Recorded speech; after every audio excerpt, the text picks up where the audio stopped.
Hello student, আজকে আমরা আলোচনা করব ভারতের ইতিহাসের একটি গুরুত্বপূর্ণ টপিক নিয়ে। ওকে, কি আলোচনা করব? ভারতের গভর্নর জেনারেল। ইতিমধ্যে আমরা দুটো ক্লাস করে নিয়েছি। বাংলার গভর্নর পড়েছি, বাংলার গভর্নর জেনারেল পড়েছি। আজকে ইতিহাসের ৩ নম্বর ক্লাস, কি ভারতের গভর্নর জেনারেল। এর পরের দিন পড়বো আমরা ভারতের ভাইসরয় নিয়ে। চলো শুরু করি, দেখে নিই আমরা কি ভারতের গভর্নর জেনারেল। প্রথম গভর্নর জেনারেল কে ছিলেন? Lord William Bentinck. ১৮৩৩ সাল থেকে ১৮৩৫ খ্রিস্টাব্দ পর্যন্ত। ১৮৩৩ খ্রিস্টাব্দে চার্টার অ্যাক্ট অনুসারে বাংলার গভর্নর জেনারেলকে ভারতের গভর্নর জেনারেল পদে উন্নীত করা হলে উইলিয়াম বেন্টিং হন ভারতের প্রথম গভর্নর জেনারেল। ১৮৩৩ খ্রিস্টাব্দে চার্টার অ্যাক্ট অনুযায়ী বোর্ড অব কন্ট্রোলের সভাপতি ভারত বিষয়ক মন্ত্রী হিসেবে পরিচিত হন এবং এই আইনের দ্বারা ভারতের গভর্নর জেনারেল ভারতের জন্য আইন তৈরি করার অধিকার পান। ১৮৩৩ সালে চার্টার অ্যাক্ট অনুযায়ী ভারতের গভর্নর জেনারেল পদ তৈরি করা হয় এবং ভারতের গভর্নর জেনারেলকে অনেক কিছু সুবিধা দেওয়া হয়, বিশেষ করে আইন তৈরির জন্য। এই আইন অনুযায়ী ভারতে সিভিল সার্ভিসে নিযুক্ত হওয়ার জন্য প্রতিযোগিতামূলক পরীক্ষা পাস করা বাধ্যতামূলক করা হয়। যে সিভিল সার্ভিসে নিযুক্ত হওয়ার জন্য প্রতিযোগিতামূলক পরীক্ষায় পাস করা বাধ্যতামূলক করা হয়। বেন্টিংয়ের আমলে ভারতের শিক্ষার চূড়ান্ত প্রসার ঘটেছিল। ১৮৩৫ সালে কলকাতা মেডিকেল কলেজ প্রতিষ্ঠিত হয়। খুব গুরুত্বপূর্ণ এটা। এটা খুব গুরুত্বপূর্ণ যে ১৮৩৫ সালে কলকাতা মেডিকেল কলেজ প্রতিষ্ঠিত হয়। চলো আরও কিছু জেনে নিই বেন্টিং সম্বন্ধে। চলো লর্ড উইলিয়াম বেন্টিং সম্বন্ধে আরও কিছু তথ্য জেনে নিই। লর্ড উইলিয়াম বেন্টিংয়ের আইন সচিব ছিলেন লর্ড মেকলে। পাশ্চাত্য শিক্ষা প্রবর্তনে গুরুত্বপূর্ণ ভূমিকা পালন করেন। ১৮৩৫ সালে ২রা ফেব্রুয়ারি লর্ড মেকলে বড়লাট বেন্টিংয়ের কাছে একটি প্রস্তাব বা মিনিট পেশ করেন। এই প্রস্তাব অনুসারে তিনি ইংরেজি শিক্ষার মাধ্যম হিসেবে ঘোষণা করেন। তা লর্ড মেকলে কি করেছিলেন?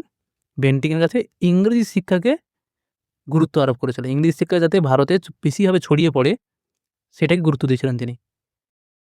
চুইয়ে পড়া নীতি, এটা লর্ড মেকলের একটা বিখ্যাত নীতি।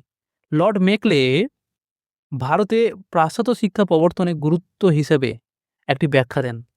তিনি বলেন, জল যেভাবে উপর থেকে নিচের দিকে প্রবাহিত হয় ঠিক তেমনই পাশ্চাত্য শিক্ষা ক্রমে উচ্চ ও মধ্যবিত্ত শ্রেণীর মাধ্যমে নিম্ন মধ্যবিত্ত ও ভারতের সাধারণ মানুষের মধ্যে ছড়িয়ে পড়বে। এটি চুইয়ে পড়া নীতি বা ডাউনওয়ার্ড ফিল্ট্রেশন থিওরি নামে পরিচিত। এটা খুব গুরুত্বপূর্ণ। তা লর্ড মেকলে কি বলেছিলেন? যে জল যেভাবে উপর থেকে নিচের দিকে গড়িয়ে পড়ে তেমন ভারতে পাশ্চাত্য শিক্ষা অর্থাৎ ইংরেজি শিক্ষা অর্থাৎ ইংরেজি ভাষা উচ্চ মধ্যবিত্ত শ্রেণীর সাহায্যে নিম্ন মধ্যবিত্ত ও ভারতের সাধারণ মানুষের মধ্যে ছড়িয়ে পড়বে। আর কি জেনে নেব আমরা? বেন্টিং এলাহাবাদে সদর দেওয়ানি প্রতিষ্ঠা করেন। সদর নিজামত কোর্ট প্রতিষ্ঠা করেন দিল্লিতে। চলো দেখে নিই পরবর্তী গভর্নর জেনারেল ভারতের কে ছিলেন? চার্লস মেটক্যাপ। ১৮৩৫ থেকে ১৮৩৬ সাল পর্যন্ত সংবাদপত্রের স্বাধীনতা ঘোষণা করেন তিনি। এর জন্য তাকে ভারতের সংবাদপত্রের মুক্তিদাতা বলা হয়।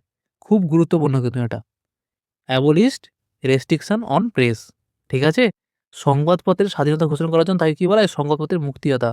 এটা পরের লাইনে লেখা আছে। চার্লস মেটকাপকে কি বলা হয়? লিবারেটর অফ প্রেস বলা হয়। ওকে? সংবাদপত্রের মুক্তিদাতা। ১৮০৯ সালে অমৃতসরের সন্ধি স্বাক্ষরিত হওয়ার সময় তৎকালীন গভর্নর লর্ড মিন্টোর প্রতিনিধি ছিলেন। কে ছিলেন? চার্লস মেটকাপ। ওকে? ১৮০৯ সালে যখন ১৮০৯ সালে কিন্তু এর ঘটনাটা। যখন লর্ড মিন্টো ছিলেন গভর্নর তখন কিন্তু তিনি তার প্রতিনিধি ছিলেন। এর পরবর্তী গভর্নরটার সম্বন্ধে জেনে নিই। কে? Lord Auckland. ১৮৩৬ থেকে ১৮৪২। তার সময় প্রথম ইঙ্গো-আফগান যুদ্ধ হয়। ১৮৩৬ খ্রিস্টাব্দে মুঘল সম্রাট রঞ্জিত সিং ও ইংরেজদের মধ্যে ত্রিশক্তি মৈত্রী চুক্তি স্বাক্ষরিত হয়। পরবর্তী গভর্নর লর্ড এলেন বরো। ১৮৪২ থেকে ১৮৪৪। ইনার সময় কি হয়েছিল? দাস প্রথা বিলুপ্ত হয়েছিল। ওকে? ১৮৪৩ সালে। চলো দেখে নিই আমরা পরবর্তী গভর্নর কে ছিলেন? গভর্নর জেনারেল লর্ড প্রথম হার্ডিঞ্জ। ১৮৪৪ থেকে 48 খ্রিস্টাব্দ পর্যন্ত। 1844 খ্রিস্টাব্দে তিনি ঘোষণা করেন যে পাবলিক সার্ভিসের জন্য প্রয়োজনীয় যোগ্যতা কি? ইংরেজিতে জ্ঞান থাকতে হবে। ঠিক আছে? যে ইংরেজিতে জ্ঞান অবশ্যই থাকতে হবে পাবলিক সার্ভিসের জন্য। প্রথম ইঙ্গো-শিখ যুদ্ধ 1845 খ্রিস্টাব্দে তারই সময় শুরু হয়। 1845 খ্রিস্টাব্দে দিনেমার বা ডেনিশ বা ডেনমার্কের অধিবাসীদের কি বলা হয়? দিনেমার। এরা কি করেছিল? ভারতে তাদের সব বাণিজ্য কেন্দ্র ইংরেজ কোম্পানিকে বিক্রি করে দিয়েছিল। মানে তারা চলে গেছিল ভারত থেকে। পরবর্তী গভর্নর, খুব গুরুত্বপূর্ণ পরবর্তী গভর্নর জেনারেল খুব গুরুত্বপূর্ণ। লর্ড ডালহৌসি 1848 সাল থেকে 1856। তার সময় কি হয়েছিল? চলো দেখে নিই। 1849 খ্রিস্টাব্দে দ্বিতীয় শিখ যুদ্ধ শেষ হলে তিনি পাঞ্জাবকে ব্রিটিশ সাম্রাজ্যভুক্ত করেন। 1850 খ্রিস্টাব্দে সিকিম অধিগ্রহণ করেন। সত্য বিলোপ নীতি খুব গুরুত্বপূর্ণ কিন্তু। কে করেছিলেন? লর্ড ডালহৌসি।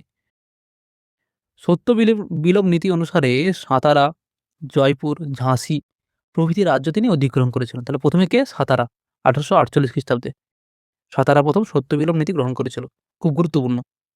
চলো ডালহৌসি সম্বন্ধে আরও কিছু তথ্য জেনে নিই আমরা। কুশাসনের অজুহাতে তিনি অযোধ্যা রাজ্যটি 1856 খ্রিস্টাব্দে দখল করেন। তিনি বাংলার শাসন কার্যের ভার লেফটেন্যান্ট গভর্নরের হাতে তুলে দেন।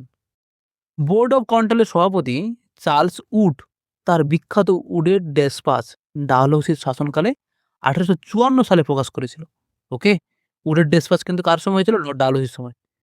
খুব মনে রাখবে কার এটা? চার্লস উডের। রেলপথ নির্মাণ, যেটা খুব গুরুত্বপূর্ণ, পরীক্ষা বারবার আসে।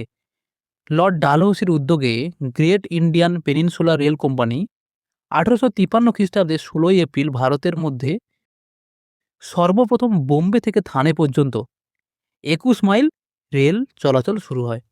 কার সময়? লর্ড ডালহৌসির সময়। আর কত সালে? 1853 সালে। কোথা থেকে? বোম্বাই থেকে থানে পর্যন্ত। পরে 1854 খ্রিস্টাব্দে বাংলা প্রেসিডেন্সিতে হাওড়া থেকে হুগলি পর্যন্ত 24 মাইল পথে ভারতের দ্বিতীয় রেলপথ চালু হয়। ভারতের রেলপথ প্রতিষ্ঠিত হয় লর্ড ডালহৌসির অবদান থাকায় তাকে ভারতীয় রেলপথের জনক বলা হয়। লর্ড ডালহৌসি কি বলা হয়? ভারতের রেলপথের জনক। খুব গুরুত্বপূর্ণ। চলো আরও কিছু তথ্য রয়েছে ডালহৌসি সম্বন্ধে, আমরা জেনে নিই। তিনি কলকাতা থেকে আগ্রা টেলিগ্রাফ লাইন চালু করেন। তিনি ডাক ব্যবস্থা চালু করেন।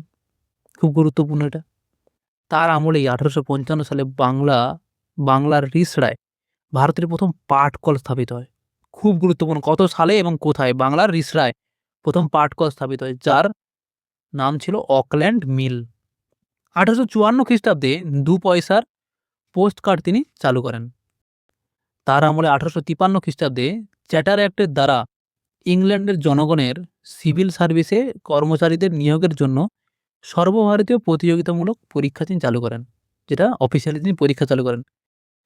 তিনি পাবলিক ওয়ার্কস ডিপার্টমেন্ট পিডব্লিউডি নামে একটি দপ্তর প্রতিষ্ঠা করেন। 1856 খ্রিস্টাব্দে তার সময় বিধবা বিবাহ আইন পাস হয়। এটা আরও গুরুত্বপূর্ণ, খুবই গুরুত্বপূর্ণ। তিনি সিমলাকে ভারতের গ্রীষ্মকালীন রাজধানীতে পরিণত করেছিলেন।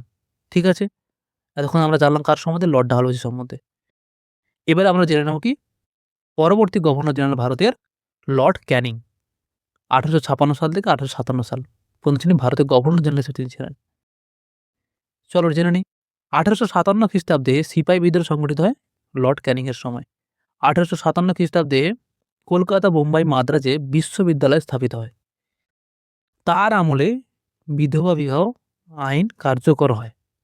ওকে, তার আমলে বিধবা আইন কার্যকর হয়। পাস হল কার সময়? লর্ড ডালহৌসির সময়। ইনি ভারতের শেষ গভর্নর জেনারেল। তাহলে গভর্নর জেনারেল হিসাবে, ভারতের গভর্নর জেনারেল হিসাবে তার সময় যে ঘটনা ঘটেছিল সেগুলো আমরা জানলাম। ঠিক আছে, এরপরে আমরা শুরু করব ভারতের প্রথম ভাইসরয়। ঠিক আছে, তাহলে আজকে ক্লাসটা কী ছিল? আজকে ক্লাসটা ছিল হচ্ছে কি ভারতের গভর্নর জেনারেল। আমরা জানলাম অনেক কিছু তথ্য, বিশেষ করে গুরুত্বপূর্ণ এখানে কোথায় তো লর্ড ডালহৌসি সম্বন্ধে, লর্ড ক্যানিং সম্বন্ধে আমরা পরের দিন আবার ভাইসরয় পড়তে গিয়ে আবার পড়ব। লর্ড ডালহৌসি খুব গুরুত্বপূর্ণ, এবং আর কি গুরুত্বপূর্ণ ছিল? লর্ড উইলিয়াম বেন্টিং খুব গুরুত্বপূর্ণ। এই দুটো সবচেয়ে বেশি গুরুত্বপূর্ণ এখানে। তো ক্লাসটি তোমরা মন দিয়ে করবে, ক্লাস করার পর দরকার হলে খাতা পেনে সুন্দর করে নোট করে নেবে। ওকে? ভালো করে মন দিয়ে ক্লাস করো। এর পরের ক্লাসের জন্য ওয়েট করো তোমরা। এইভাবে সুন্দর, সুন্দর ক্লাস কিন্তু আমি দেবো এবং করাবো। ঠিক আছে? তোমরা ভালো থেকো, ভালো করে পড়াশোনা করো। সকলকে ধন্যবাদ।